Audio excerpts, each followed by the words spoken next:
오늘 본문이 속해 있는 출애굽기 4장 2절에서 하나님께서는 모세에게 내 손에 있는 것이 무엇이냐라고 물어보십니다. 그러자 모세는 지팡이라고 대답을 합니다. 스스로가 하나님이 맡겨주신 사명을 감당할 수 없다고 계속 머뭇거리고 변명하는 모세에게 이 질문을 통해서 모세가 지팡이 하나밖에 없는 무능력한 존재라는 사실과 그가 가지고 있는 지팡이도 아무 능력 없는 물건이라는 것을 깨닫게 하십니다.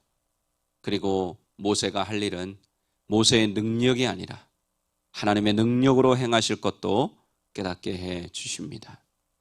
그런데 이 사실을 깨닫기 위해 모세에게 필요한 것이 있었습니다.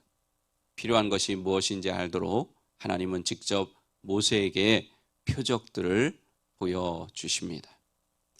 저는 오늘 본문 말씀에 의지해서 무능력이 능력이 되는 법이라는 제목으로 우리가 어떻게 하면 무능력한 그리스도인이 아니라 능력 있는 그리스도인으로 살아갈 수 있는지 우리에게 주시는 은혜를 나누고자 합니다.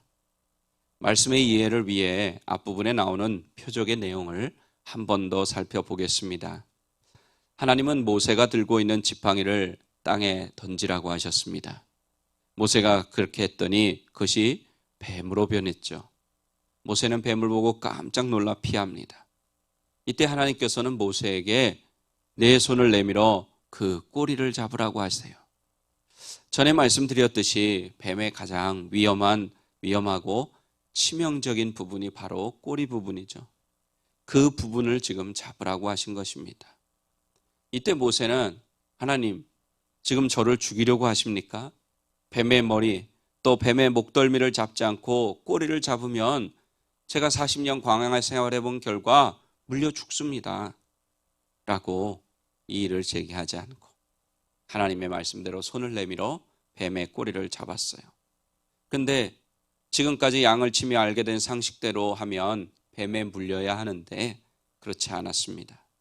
하나님께서 뱀을 지팡이로 다시 변하게 하셨기 때문이죠.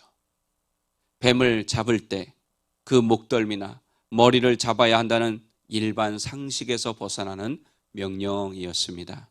그럼에도 그 명령에 모세가 순종했더니 하나님의 능력을 체험하게 된 것입니다. 모세가 이렇게 하나님의 말씀대로 순종하니까 그저 양을 칠 때 쓰던 지팡이가 뱀으로 변하고 또 뱀이 지팡이로 변했습니다. 그리고 이 지팡이는 오늘 본문에 보면 모세의 지팡이가 아니라 하나님의 지팡이가 되었다. 이렇게 말씀하고 있습니다. 오늘 본문 20절 말씀 다시 한번 중요하니까 읽어드리겠습니다. 모세가 그의 아내와 아들들을 나귀에 태우고 애굽으로 돌아가는데 모세가 하나님의 지팡이를 손에 잡았더라. 하나님의 지팡이를 손에 잡았더라. 아멘. 모세가 출애굽기 4장 1절에서 요구한 하나님의 권위를 나타내는 하나님의 능력은 말씀에 순종할 때 나타난다는 사실을 깨닫게 해 주신 것입니다.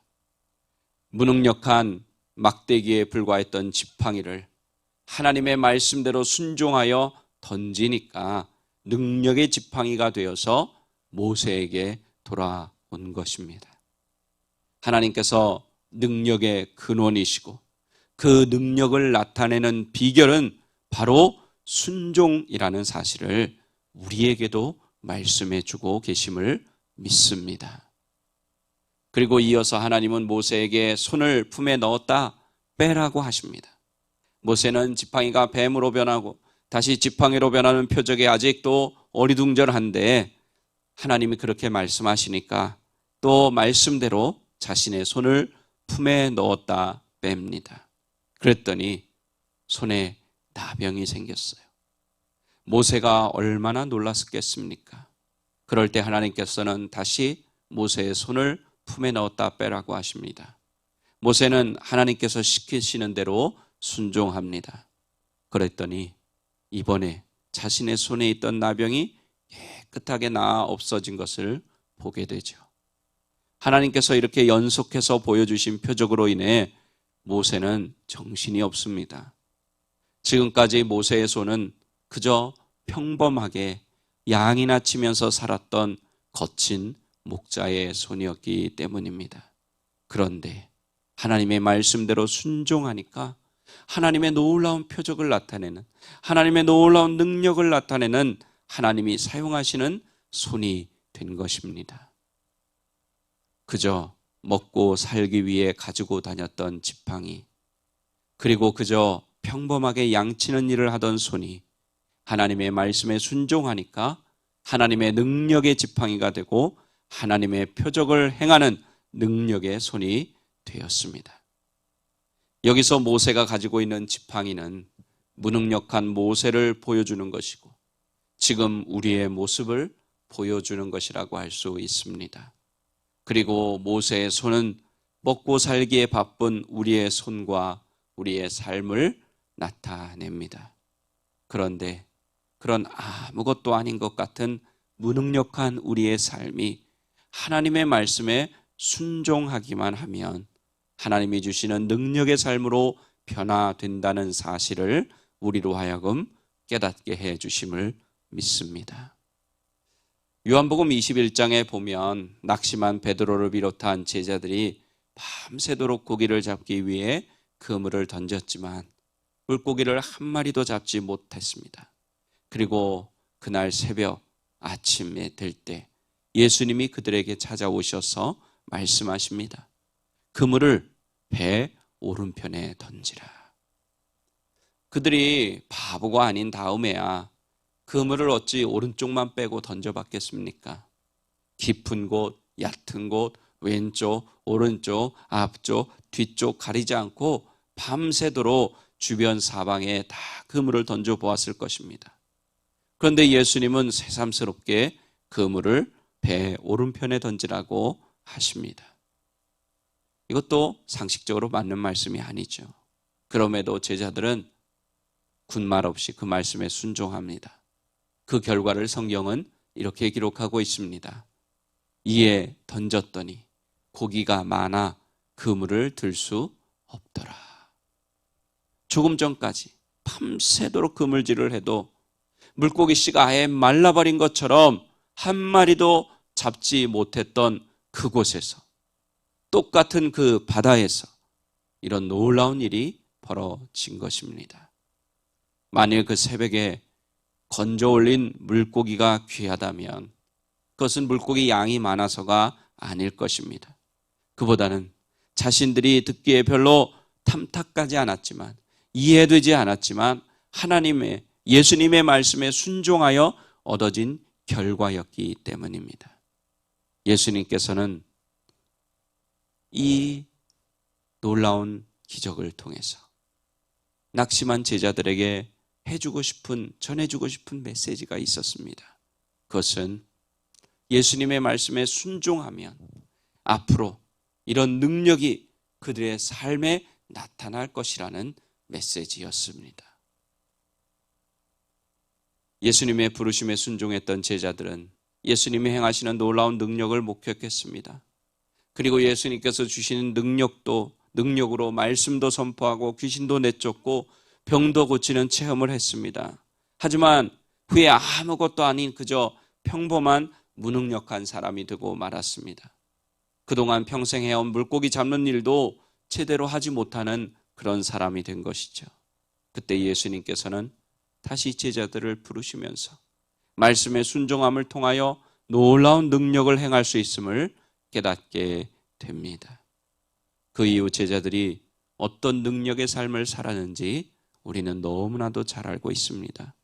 예수님의 말씀에 순종했더니 무능력한 인생이 능력의 인생으로 변화된 것입니다. 여러분, 혹시 지금 우리의 모습이 80세 목자로서 하나님의 부르심을 받고도 주저하며 하나님께 계속해서 질문하고 못한다고 핑계대고 있는 모세와 같지 않습니까? 아니면 전에는 예수님의 부르심에 순종하여 예수님과 함께 3년여 동안 함께 했었는데 이제 예수님께서 죽으시고 3일 만에 부활하신 후에도 과거의 삶으로 돌아가 아무것도 아닌 것처럼 살아가고 있는 제자들과 같지는 않습니까? 하지만 하나님의 말씀에, 예수님의 말씀에 순종하면 아무것도 아닌 막대기에 불과한 지팡이가 하나님의 지팡이가 되고 능력의 지팡이가 되고, 평범하게 먹고 사는 데 썼던 손이 하나님의 능력을 나타내는 손이 되고, 물고기 한 마리도 잡지 못했던 제자들이 엄청난 양의 물고기를 잡게 되는 능력의 삶으로 변화되는 줄 믿습니다.